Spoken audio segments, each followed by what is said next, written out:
तुम्ही पण दरम्यान हैराण झालास काय तर असा ताडगोळ्याचा थंडगार सरबत नक्की करून बघा। ह्या सरबत फक्त चविकच नाही तर शरीराक सुद्धा फायदेशीर आहे। शरीरातील उष्णता कमी करून शरीराक थंडावू देता।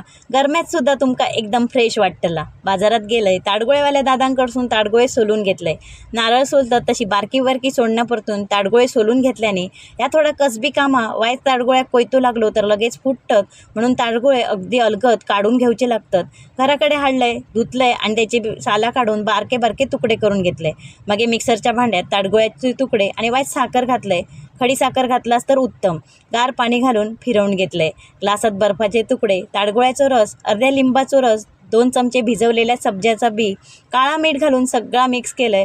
अगदी 2 मिनिटातच सफेद धोप शरीरात थंडावू देऊन ताजातवाना करणारा ताडगोळ्याचा सरबत तयार झाला। व्हिडिओ आवडलो तर लाईक करा, चॅनलला सबस्क्राईब करा आणि तुमका ताडगोळ्याचा सरबत काय ताडगोळे असेच खाऊ का आवडतात ते कमेंट करून